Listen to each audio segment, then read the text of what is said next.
جمالی T V دیکھنے والوں کے لیے محبت و برا سلام عرض ہے۔ دو آدمی ہم سفر تھے، ایک کے پاس 5 روٹیاں تھیں اور دوسرے کے پاس 3۔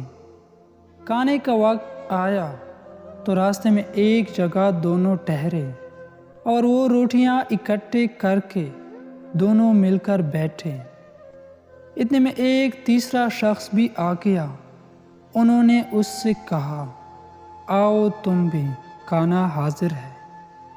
اس شخص نے یہ دعوت قبول کر لی اور وہ بھی ان کے ساتھ کھانے میں شریک ہو گیا اور پھر تینوں نے مل کر وہ روٹی کھائی۔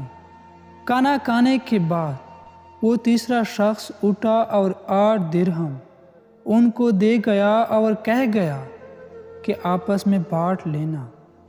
چنانچہ جب وہ 8 درہم کو بانٹنے لگے تو 5 روٹی والے نے کہا کہ میری 5 روٹیاں تھیں، میں 5 درہم لیتا ہوں، اور تیری 3 روٹیاں تھیں تو 3 لے۔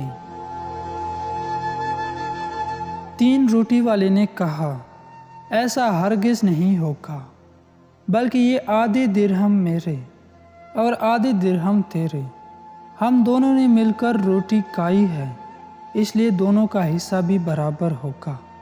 دونوں میں تکرار بڑھ گئی اور پھر دونوں اپنے اس جھگڑے کا فیصلہ کرانے حضرت مولا علی رضی اللہ عنہ کی عدالت میں پہنچے۔ حضرت علی رضی اللہ عنہ نے سارا قصہ سن کر 3 روٹی والے سے فرمایا، تمہیں اگر 3 درہم ملتے ہیں تو 3 ہی لے لو، تمہارا فائدہ اسی میں ہے، ورنہ اگر حساب کر لو گے تو تمہارے حصے میں صرف 1 درہم آتا ہے۔ وہ حیران ہو کر بولا، میرا 1 درہم، بھلا یہ کس طرح ہو سکتا ہے؟ مجھے یہ حساب سمجھا دیجیے تو میں 1 ہی لے لوں گا۔ اچھا تو سنو، تمہاری 3 روٹیاں تھیں اور تمہارے اس ساتھی کی 5، کل 8 روٹیاں تھیں، اور تم کھانے والے تھے، تو ان 8 روٹیوں کے 3 ٹکڑے کرو تو 24 بنتے ہیں۔ آپ ان 24 ٹکڑوں کو 3 کھانے والوں پر تقسیم کرو تو 8 ٹکڑے سب کے حصے میں آئے، یعنی تینوں نے 8 ٹکڑے کھائے، 8 تم نے، 8 تمہاری ساتھی نے، اور 8 تمہارے مہمان نے۔ اب سنو کہ تمہاری 3 روٹیاں تھیں،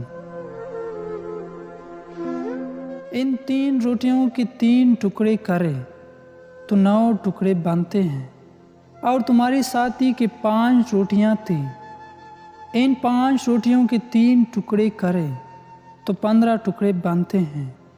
تو تو نے اپنے 9 ٹکڑوں میں سے 8 خود کھائے، اور تمہاری ساتھی نے اپنے 15 ٹکڑوں میں سے 8، اور اس کے 7 ٹکڑے بچے جو مہمان نے کھائے، لہذا 7 درہم اس کے۔ یہ فیصلہ سن کر وہ شخص حیران ہو گیا اور مجبوراً اسے 1 ہی درہم لینا پڑا، اور دل میں کہنے لگا کہ 3 ہی لے لیتا تو اچھا ہوتا۔